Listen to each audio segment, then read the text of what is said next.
Welcome to day 2 of Formnext Highlights, streaming live from Stratasys on LinkedIn, Facebook, and our Dimensions virtual platform. I'm Aaron Pearson, your host for the next half hour. It's 9 o'clock at Formnext here in Frankfurt. We have a lot of news to share over the next 15 minutes. And immediately following our news highlights, Daniel Prince and I will be joined today by Chris Connery, VP of Global Analysis and Research at Context, and Dr. Phil Reeves of Reeves Insights. They will help us break down the trends, and we'll take some of your questions too. And for those of you joining us on social media right now, know that we have several hours of sessions and discussions that follow on the Dimensions platform, which you can access from Stratasys.com. So with that, let's get started. In the news today, software is a growing focus at Formnext, and it's reflected by an expanding ecosystem of GrabCAD software partners. And one of them is Vistry Software and their main chain solution, which is harnessing the blockchain to protect digital assets and unlock distribution production potential. Our floor reporter, Justin Cunningham, has more from the Stratasys booth. Thanks, Aaron. I'm with Alexander Perimon, CEO and founder from Vistry. Alexander, tell us, what do you got new for this year at Formnext?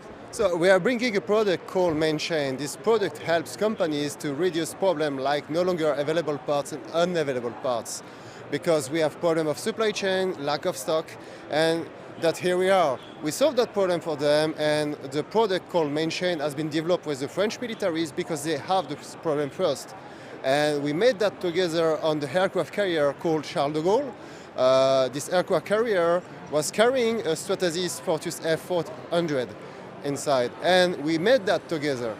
And what we are bringing today is just bring 3D printing to its full potential thanks Main Chain by securing IP and IP, trade secrets, and so on. So is this kind of digital inventory? We're talking about keeping spare parts virtually printed on demand when and where they're needed. For example, but what we do is more a business model to additive manufacturing. It's like Visa, MasterCard, or Spotify. The digital inventory is a really interesting point, but it's not our core business. We help more companies to bridge their digital warehouse to the additive manufacturing. That's what we do. And are you seeing this shift in the industry towards the actual manufacturing side of things, end-use parts, rather than prototyping? And this is really kind of helping you guys. Yes, and we just saw in 2020 a big move from that companies not stopping prototyping because they need that, but they are moving to series and high production. This is the big move of the industry right now, and Industry 4.0 is just the core of that. We just bring close to the needs the right part when they need that. Yesterday, Stratasys announced GrabCAD Print for the H350, bringing the integration and simplicity benefits of GrabCAD to the H-Series for production-scale additive manufacturing. We spoke with GrabCAD Senior Business Development Manager, Frank Lindemann. 5 years ago at this particular show, we introduced GrabCAD Print to the world. And we said we're going to build GrabCAD Print to support and for build preparation all the Stratasys machines. And we're now continuing that tradition by adding support for the H350 to GrabCAD Print. And the H350, different powder bed going into production. How's that different from GrabCAD that was available on FDM, available on PolyJet before? Yes, the biggest, what I could say, unique feature is the 3D nesting. With the build volume that the H350 offers and the possibility to put in hundreds, if not thousands of parts, we needed to add a 3D nesting capability. You can see that behind me. I've run a small nesting, and we tried to find how to pack those parts efficiently and optimize the number of parts, but still keeping the build time within reason. So that is very, very new for this part of GrabCAD Print. And you've got a really great looking part in your hand there. Talk us through it. What is it? This is actually a part that we printed using SAF to go on the H350 itself. This is not the only part. There are many other parts that we've actually printed to build the machine itself, to reduce the time we need to make the machine, because we also had problems with deliveries, with the supply chain. What do? You print it yourself, so you have it almost the next day, the next week. So. Amazing. 3D printers printing 3D printers. I love it. Teton Simulations is another member of the Stratasys software partner ecosystem, and they are providing a technology preview of Smart Slice software on GrabCAD Print. Thanks, Aaron. I'm here with Doug Kennick, CEO of Teton. Doug, tell us what you've got going on at Formnext this year. We have a lot going on at Formnext this year. Our solution is being demonstrated in a multitude of products, and we also have a technology preview of this software called Smart Slice available in GrabCAD Print as one of Stratasys' first design for additive manufacturing software partners. So tell us about Smart Slice. How are engineers going to use it? How are they going to benefit? Yeah, so for us this really comes down to confidence. A lot of engineers in the market today have zero confidence that their part is going to perform structurally as they want it to when it gets off the print bed. So what they typically do is iterate multiple times until they find the right one, or they just print it solid and hope for the best. So our software comes in and allows users to optimize the slicing settings, infill densities, infill patterns, shell thicknesses, so that you can get the quickest print time with the least amount of material use and have confidence that your part is going to perform as it needs to when it's in service. And tell us about the tie-up with GrabCAD. I know you've been working with the software folks here at Stratasys. Yeah, tell us about that. 2 years actually we've been working with Stratasys. So this is really important to us. We've actually surveyed a lot of your customers, and they told us if we went to market with one of these pieces of software in a different environment, it's kind of a non-starter. So being able to integrate the technology into your current offerings is very important for us, but also for your customers, because now they don't have to leave their environment and piecemeal solutions together. It's just a seamless workflow.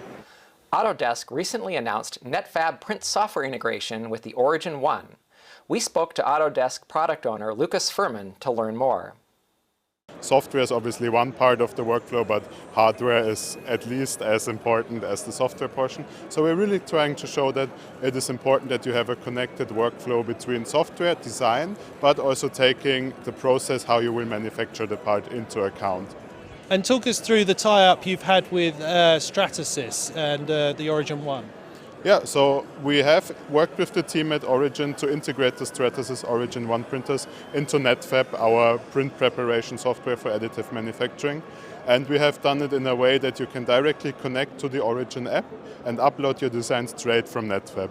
And this saves you the hassle that you usually have of, I create a part, I export an STL, I upload to the printer, it doesn't fit, I go back into the software, and so on and so on. And so we really try to streamline this. You can load the machine, you can place your part, create the support structures, and then straight upload it and even send it straight to the printer on the Origin Cloud app. Are you seeing any sort of future trends you can tell us about? Yeah, I think the main trend that we're seeing here in the software side, but we should see more everywhere, is to have the data in a centralized location. So to make sure you don't store your data on network drives or send STLs via email, but you have one location like the Origin Cloud, for example, where you can store your designs and you can access them and you can also collaborate. So that means your colleague in the UK can get the same file that I worked on here in Germany, and we can both collaborate on it and we can both print and make sure it's exactly the same design that we're both printing with the same parameters. Back in the Stratasys booth, AMFG is a GrabCAD software partner providing additive MES and workflow software. CEO Kayvan Karimi said their focus is now on automated serial production. You know, AMFG stands for autonomous manufacturing, and that's what's really driving us. So we're helping customers to go from a few hundred parts facility to scale up production, and working with some of the largest Fortune 500 brands, as well as mid-market service bureaus, to help businesses scale up additive manufacturing. And that's really from an order intake, from a need to produce something, all the way to order management, project automation, production scheduling, integration with machines, post-processing, quality assurance until the part leaves the factory. Yeah? So we are the end-to-end, the digital layer to the factory, with an absolute obsession towards autonomous manufacturing. Fantastic, that's absolutely brilliant.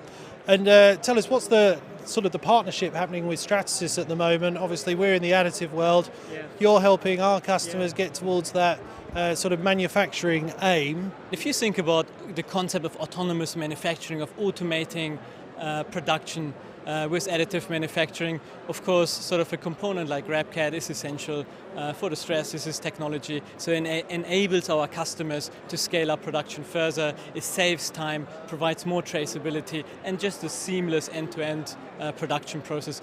And looking forward, perhaps you can sort of say the industry's maturing, it's finally ready to get those end-use parts that we've been talking about for so long. Yeah, absolutely, and you know we've been in the market for quite a while, and every year people talk about end parts manufacturing. Whilst I think we are at a point where we really see our customers moving beyond validation and having validated certain use cases, processes, moving towards early scale, further scale, and we're very excited to work with our customers. Finally, materials provider Arkema is also touting sustainability of its polymer materials. Arkema Global High Performance Product Manager Adrien Lepere explained just what that means. How is it to be back at Formnext? What an excitement, I say. After 2 years of digital events, digital interaction with customers, what a pleasure to be back here, face to face with customers, with partners. Definitely a great excitement for us. Now tell us about the tie-up with Stratasys, the partnership with Stratasys, materials you're supplying to us, how we're working together. I mean, we have been working with Stratasys for, I would say, more than 10 years now, developing material together, and definitely accelerated over the last years. So maybe giving a few examples is Antero, which is based on capstone, which is a unique extreme material from us, resisting to very high temperature for aerospace or oil and gas industry. Yeah. Another great example is Rilsan P11, which is what we call the advanced biocircular material. Advanced because durable, biocircular because from renewable energy, and you can recycle it. And we developed this just for the brand new technology of Stratasys, the SAF technology, which we are very excited about. Sustainability has been always a great thing for Arkema. Since many years we have been lucky to have one of our key material which is based from renewable resources, and now we really turn it to really a vision. We just changed our branding, and now 1 week ago actually, and now really the vision of the company is to develop innovative material for a sustainable world. On the materials side, Evonik is back with a major presence at Formnext with multiple materials, and Justin spoke with Sayama Kazi and Arnim Kratz from Evonik Additive Manufacturing and Material Solutions. Guys, tell us, after 2 years away, is it good to be back at Formnext? Yes, we are very happy and glad to welcome everyone back to Germany after 2 years break. Yeah, for me it's not coming back because it's the first time and I really like it a lot. How's it different for dealing with additive manufacturing folks in comparison to normal material supply chains? Yeah, so Evonik is a specialty chemicals company, so our core strength is of course supplying the materials for 3D printing, different technologies including powder bed fusion, fused deposition modeling, SLA, and everything which is new to the world. So we are happy to work with everyone who is coming with new technologies. And Arnim, tell us about the tie-up with Stratasys. What sort of work are you doing with the folks over at Stratasys? Yeah, of course we have a longer relationship already with Stratasys and we are trying to develop the things further. We will strengthen that partnership and it's really a lot of interesting topics that we're discussing together. A lot of fun working with Stratasys, yeah. Tell us about your thoughts on sustainability. I know that's kind of something important to you guys. Yeah, of course it's one of the key topics that we have. One really big part of the puzzle from ourselves is recyclable grades that we are offering to the market now, and that will bring that entire topic further. Each one of us would like to contribute as much as possible for the good of this planet, and Evonik would like to play a good role into it and work together with different partners to make this even better.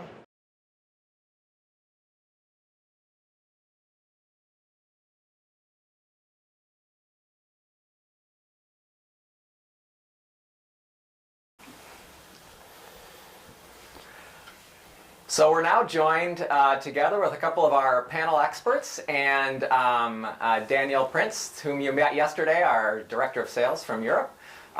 We have Chris Connery from, who's the Vice President of at Global Analysis and Research at Context, and then we also have Dr. Phil Reeves from Reeves Insights. Thanks for joining us this morning. Thank you. Thanks for having us. Thanks. So you saw there's a lot of news going on. There's a lot of buzz at the show. It's great to be back at Formnext again, and I just like to get impressions of what that's been like so far. I'm going to jump in. Yeah. Because we're here in 3D. Sorry that you're not able to join us here in 3 dimensions, but we finally are. And what a thrill it is for me after, I'm a global traveler. We follow, I'm a business analyst, industry analyst. What we do at Context is we follow global market trends, right? And additive manufacturing is one of the key areas that we look at.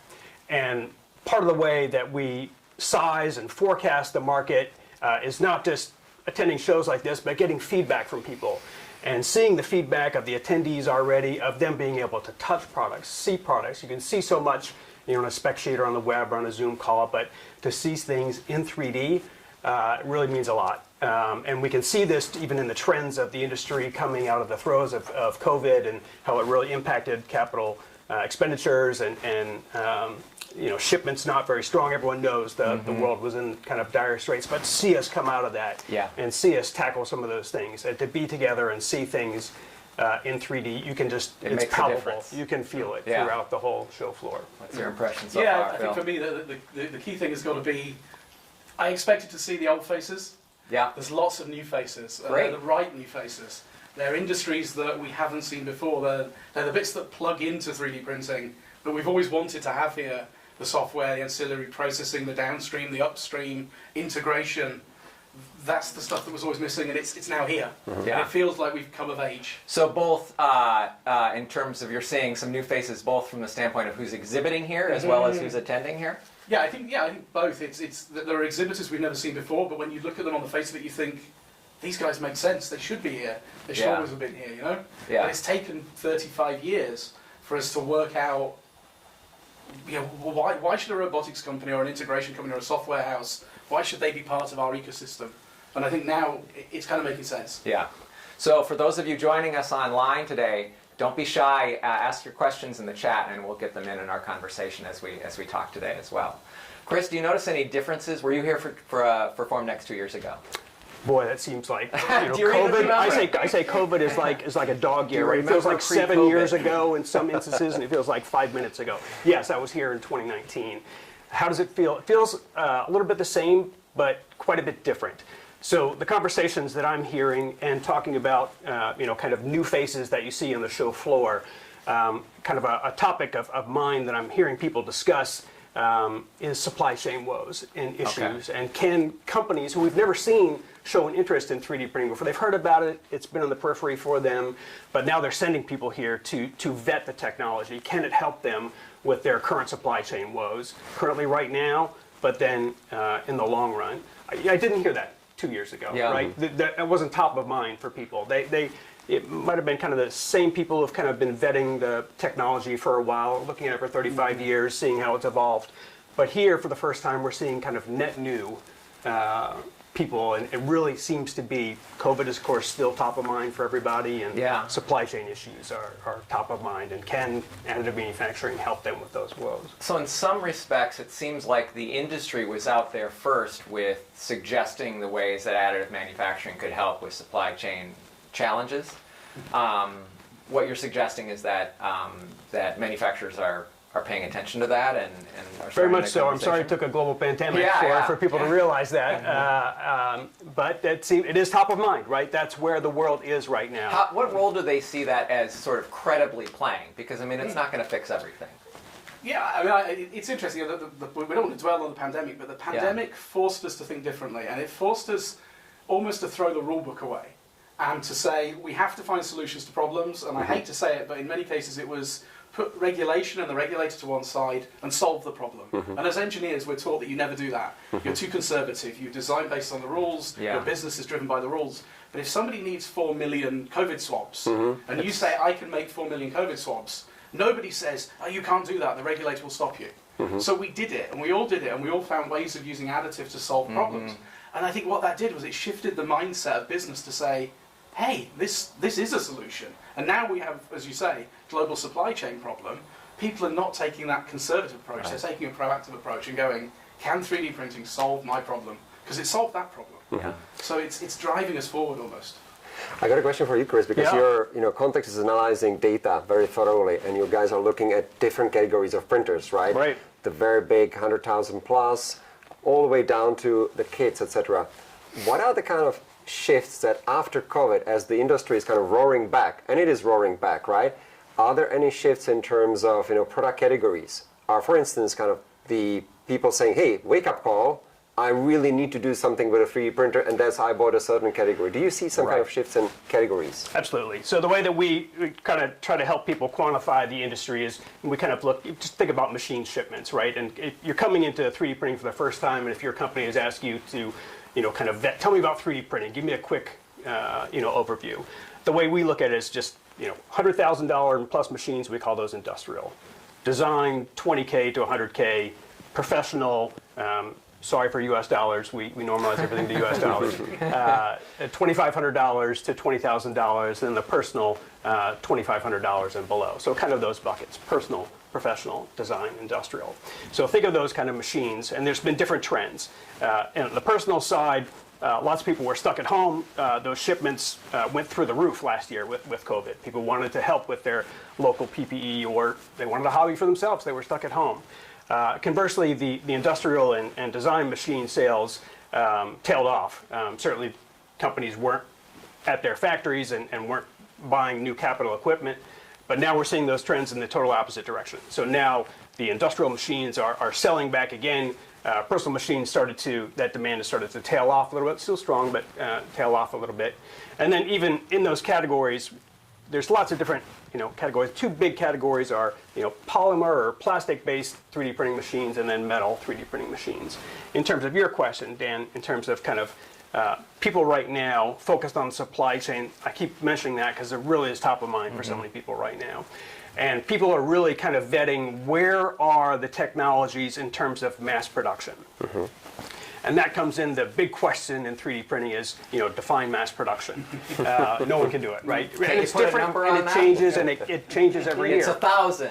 But that's what they're here to figure out. Yeah. It's 10,000. 10,000. And it means something different in the metal world. If you're mass producing jet engines, you're talking thousands. You're mass producing iPhones, it's millions, right? So mass production means different things to different people. So that's what people are here vetting.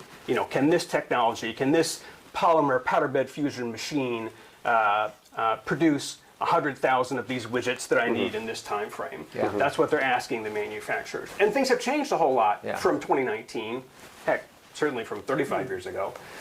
So absolutely, we're seeing the interest there in terms of technologies in the polymer world focused on mass production. There's this weird area between mass customization and mass production that maybe the listeners and viewers here might have heard before, kind of blurry lines there.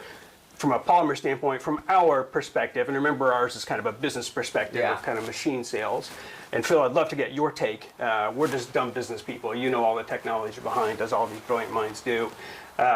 We're seeing a great trend in polymer powder bed fusion, and in polymer, the various vat photopolymerization, so DLP or laser-based SLA or even LCD. So I would love to get your take. I'm going to take the dais right now if I can here, Aaron. Please, Chris. Right. No, I'd love to get your take on. I'm going to start by, given that we're in a Stratasys event and Stratasys is a 100% polymers company, I'm going to draw an analogy with metals. Okay? Metal additive, it hasn't been around as long as polymer, but what we saw for the first 10 years was people looking at it, and the first thing they did was question the metallurgy. Is it metallurgically good enough? And when it was metallurgically good enough, it went into series production with companies who made satellites and rockets, because their series production is one, and to someone else that's a prototype. Right. And now it's started to ramp up into series production in the tens, the hundreds, the thousands. And I genuinely think we're now in a similar position with polymers, where companies are looking at the technology, which has been around longer, but has struggled to bridge that chasm between prototyping, low-run production, and mass production. And now looking at all of these different material options available to them, which is expanding, and you guys have your open materials policy now, and they're saying, right, is there a material that is suitable for my production, whether it's a photopolymer, whether it's a thermoset, a thermoplastic, extruded, sintered, whatever it happens to be, and then they're saying, okay, the platform that processes this material, is it scalable? And at scale, is it economically viable? And if it is, then we have mass production. And I think that's the trajectory that we're on. And it's so starting from a material standpoint. Everything starts with materials. In manufacturing, everyone that I've worked with in the last 20 years, no one's ever come to me and said, tell me what machine to use to make my part. The first question is always, what material is available that gives me the properties that achieve what this part needs to do? And that's one of the things we talked about yesterday on our additive talk was just the fact that the material vendors seem to be investing more in this show as a result. They seem to be more visible. And I think that's a reflection, hopefully, of them paying more attention to the opportunities in the segment. Yeah, I mean, I think if you look in polymers, look in the polymers handbook, there's sort of 40,000 different polymers that are produced by 1,000, 2,000, 3,000 different companies. And in this industry, historically, we had 4 or 5 polymers vendors, and then we had the hardware vendors who carried their own polymers. Now we're starting to see this growth, and I think that's a great reflection of the growth of additive in general. That big polymers companies and small and niche polymers companies are saying, hey, there's a value proposition to put my polymer into this industry. So let me ask you guys the following thing, right? I sometimes feel, talking to customers, that people they're taking additive on board, they're taking 3D printing on board, but historically it was like, yeah, I was forced to get it because there was time saving, cost saving, so I had to do it. Now there's a COVID, so I had to do it, right? So it's like, I do it for cost, I do it for time, I do it because of the COVID. There's always kind of general resistance. What would you advise to viewers? Is there some kind of positive spin on adopting additive? Is there like new business, for instance? Is there something than just cost saving? Yeah, I would say in any business there's kind of there's a quadrant that you have to look at, and on the left hand side you've got, can additive manufacturing grow my top line? And on the right hand side is, can additive manufacturing, 3D printing grow my profitability? Right. And actually the people in the business who deal with both sides of that, top line and bottom line, they're different groups. Top line is about innovation. It's about, can I use additive to make a new higher value product that drives growth in the business, either through a new innovation or a new supply chain shift, whether that's spare parts or whether it's highly complex geometry. That grows your business.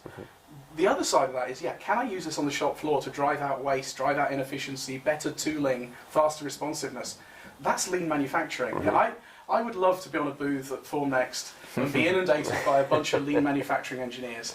Because the day that happens is the day that we've actually arrived. Because they're the people that need to understand how to embed this technology to save money.